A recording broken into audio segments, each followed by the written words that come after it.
We're back with part 2 of this pool project. As you can see, this is after a day of rain and a lot of mud fell in, and we're just clearing it out by hand since we already finished forming the entire pool and we can't get the machine in there.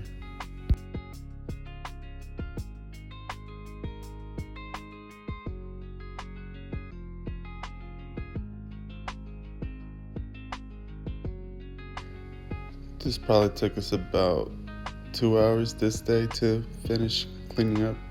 We can't get 100% of the mud, but we try to get at least 90% out.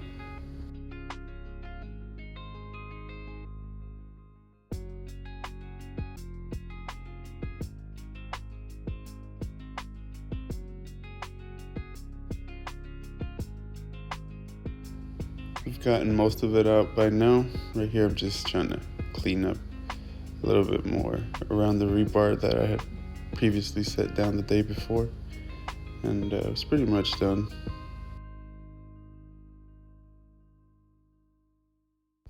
And I'm finally starting the rebar right here. I already marked the base previously. You can kind of see the little orange marks, spray paint marks.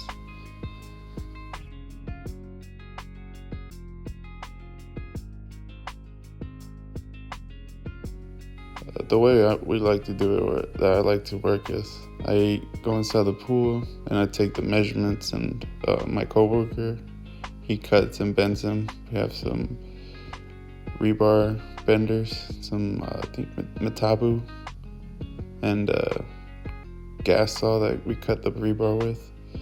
And I just typically stay inside the pool while I give him measurements and he brings them to me. I try to keep a long list, so while I'm in there putting them down, he's already making the next ones.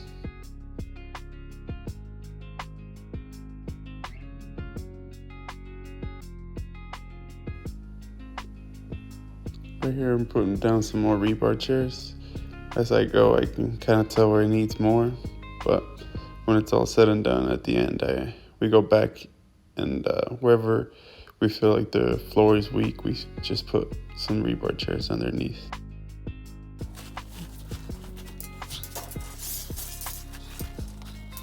Fast forward in here, as you can see, I've gotten a good amount done throughout the day. This is probably 2 hours into starting the rebar. And I like to do the rebar in one direction first and then come back and do the other way and crisscross them.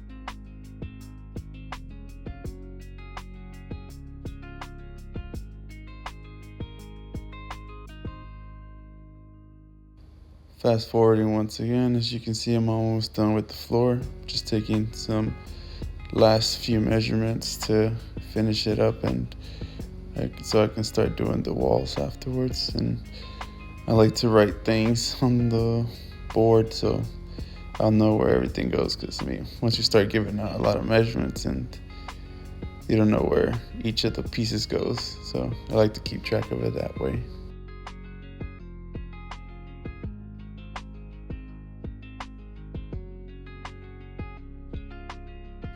Right here, I'm already starting to tie up the floor. I usually just tie where I marked with the spray paint. I do this when I run out of pieces to tie, and my coworker is bending the rest. So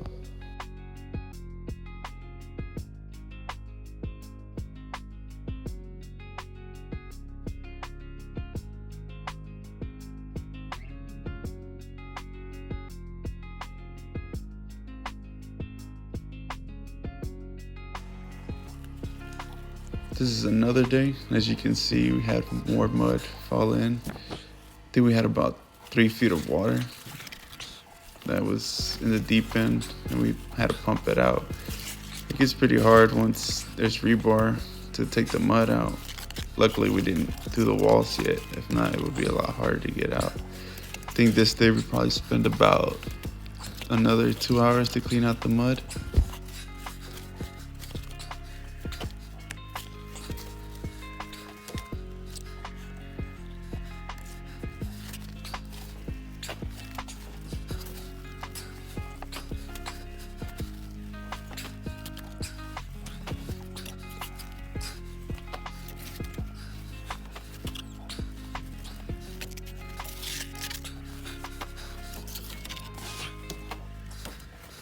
After 30 shovelfuls later, I'm almost done with this little corner. It gets pretty tiring.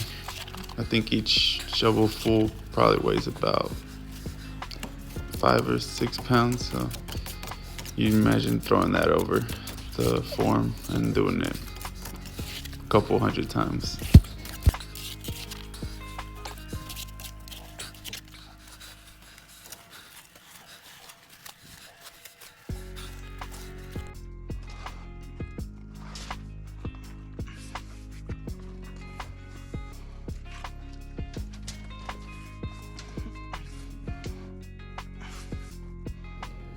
I am continuing with the walls right here.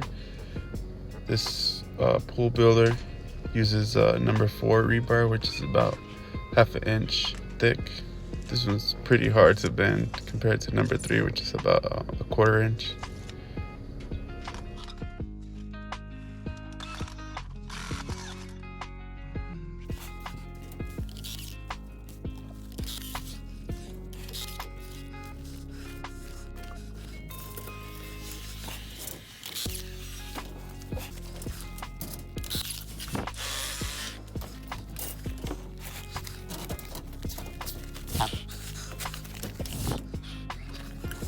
But at this point, I'm almost finishing up the rebar.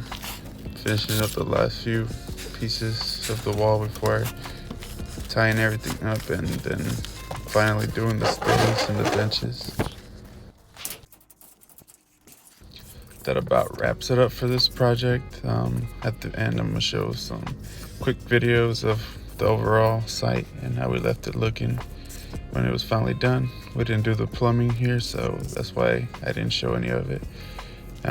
There's another video coming soon about the other project we started, and I'm gonna just do one part, which is try to include everything that I do in that one, so don't have to split it up. So like, comment, subscribe, let me know what else you guys want to see.